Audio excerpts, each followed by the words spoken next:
Arithmetic progression sequence series का एक हिस्सा है जो कि मैथ के अलजेब्रा का पार्ट है।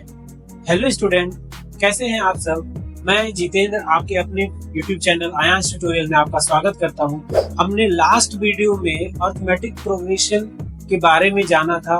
सीरीज क्या होता है, टर्म्स क्या है, सीक्वेंस क्या है, इनफाइनाइट सीरीज, फिनाइट सीरीज, सारे के बारे में हम लोगों ने पढ़ा था। साथ ही साथ अर्थमेटिक प्रोग्रेशन का डिफिनीशन क्या था और अर्थमेटिक प्रोग्रेशन के general term from the beginning and the end को एग्जाम्पल के साथ देखा था। तो आज की वीडियो में हम लोग इसी टॉपिक को कंटिन्यू करते हैं और इम्पोर्टेंट क्वेश्चन के साथ, जो कि इस जनरल टर्म का कॉन्सेप्ट को बहुत अच्छे से क्लियर कर देगा। तो चलते हैं क्वेश्चंस पे। तो अपना नेक्स्ट क्वेश्चन क्या कहता है, if the n term of an AP 5n-2, तो आपको क्या फाइंड करना है? आपको फर्स्ट टर्म बताना है, कॉमन डिफरेंस बताना है और 19th टर्म बताना है।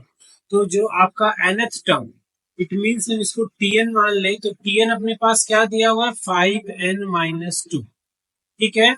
और जो Tn का फॉर्मूला होता है AP के रेस्पेक्ट में, वो होता है A प्लस n-1D। A यहाँ पे फर्स्ट टर्म है, D यहाँ पे कॉमन डिफरेंस है और n जो है नंबर ऑफ टर्म्स। इसको हम इस एक्सप्रेशन के साथ इक्वल करेंगे। साथ ही साथ हम लेफ्ट हैंड साइड को सॉल्व कर लेंगे, तो A plus n into D minus D equal to 5n-2। फिर इसको और थोड़ा सा सिंप्लीफाई करेंगे, तो ND plus A minus D, ये ब्रैकेट में आ जाएगा 5n-2।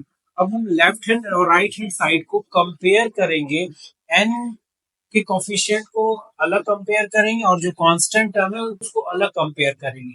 तो यहाँ पे क्या हो जाएगा, ND वो 5n के बराबर, इसका मतलब ND किसके बराबर है? 5n के बराबर।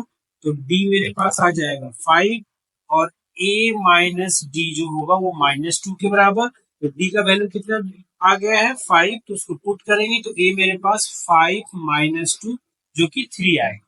तो यहाँ से फर्स्ट टर्म अपने पास 3 है, कॉमन डिफरेंस 5 है। अपने को क्या चाहिए? T19। तो फॉर्मूला के हिसाब से A plus 19-1 into T। A क्या है? 3 है और ये 18 इंटू 5। सो अपने पास क्या हो जाएगा? 3 और यहाँ 18 5 जा 90, तो ये 93 इसका आंसर है। नेक्स्ट क्वेश्चन AP का है, जिसमें कि बोला क्या जा रहा है कि आपके पास एक सीक्वेंस दिया हुआ है और एक टर्म दिया गया है और बताना है कि ये कौन सा टर्म, मीन्स आपको n का वैल्यू फाइंड करना है, नंबर ऑफ टर्म्स का। तो यहाँ पे क्या क्या है? फर्स्ट टर्म जो है अपने पास, जो कि a बोला जा रहा है, जो 5 दिया गया है। कॉमन डिफरेंस जो है, जिसको हम लोग D बोलते हैं, 9-5, ये मेरे पास 4 आ रहा है।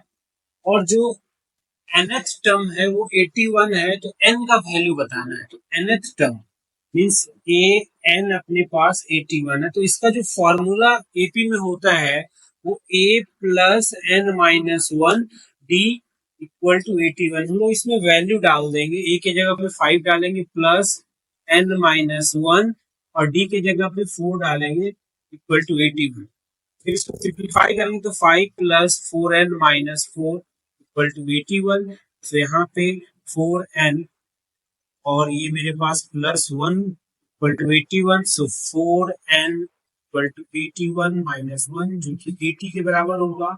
और n अपने पास 80/4 इक्वल टू 20।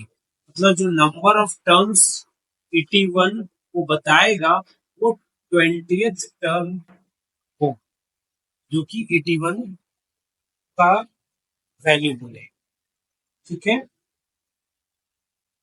नेक्स्ट क्वेश्चन जो AP का है, इसमें बताने का है कि क्या जो है 51 is 51 a term of the given AP 5, 8, 11, 14। मतलब इसमें क्या है कि आपको ये बताना है कि जो 51 इस AP का टर्म होगा कि नहीं। तो इसके लिए आपको क्या करना होगा, n निकालना होगा।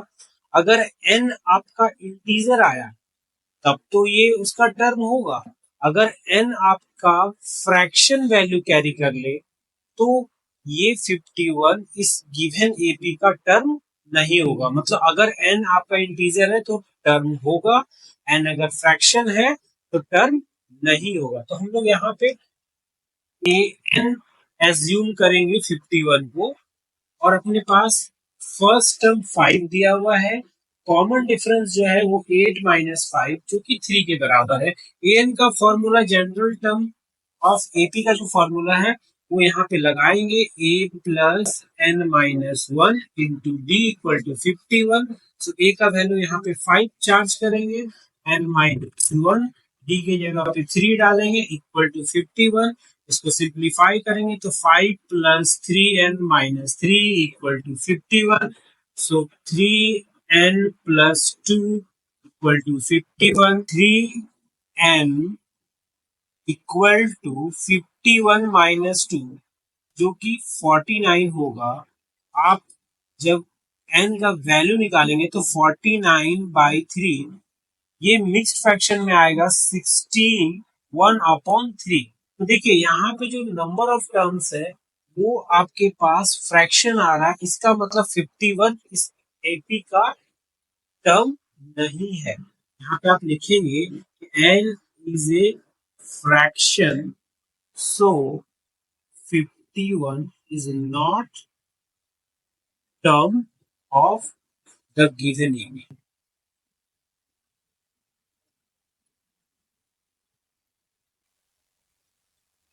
AP के नेक्स्ट क्वेश्चन का जो टाइप है उसमें नंबर ऑफ टर्म्स निकालना है।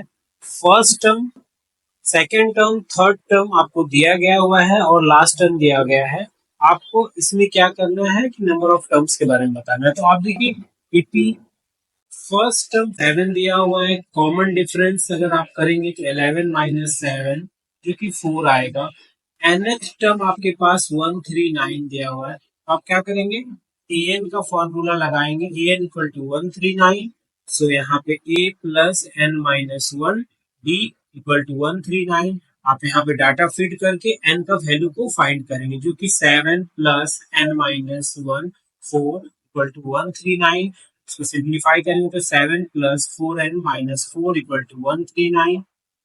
4n प्लस 3 इक्वल टू 139 और 4n equal to 139 minus 3 equal to 136। और फिर n कैलकुलेट करने के लिए 136 को क्या करेंगे, 4 से डिवाइड करेंगे, एक कैंसिल आउट होगा 1 टाइम्स, और यहाँ पे ये 3 टाइम्स और ये 4 टाइम्स।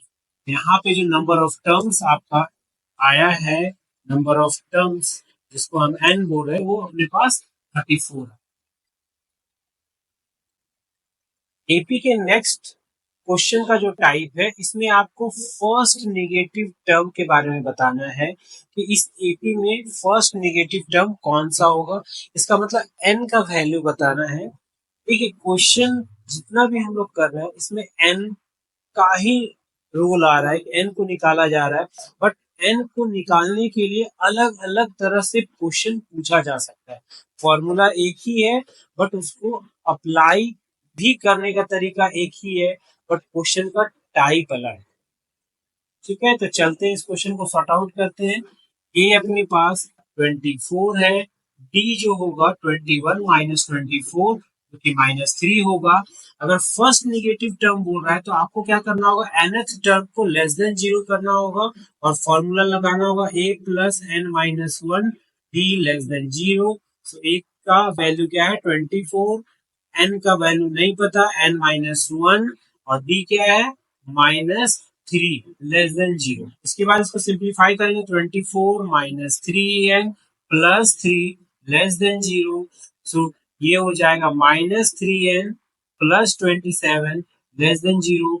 जब ये 27 लेफ्ट से राइट साइड जाएगा तो निगेटिव कैरी करेगा, तो -3n लेस देन -27 और इनिक्वलिटी में अगर माइनस आप मल्टीप्लाई या कॉमन लेते हैं तो इनिक्वलिटी साइन चेंज हो जाएगी। तो यहाँ पे ये क्या होगा, 3n ग्रेटर देन 27, उसके बाद आप इसको डिवाइड करते हैं तो n ग्रेटर देन 9। इसका मतलब 9th टर्म के बाद जो वो वाला टर्म होगा वो निगेटिव होगा। इसका मतलब n का वैल्यू क्या आएगा, 10। 10 के केस में उसको फर्स्ट निगेटिव टर्म मिले।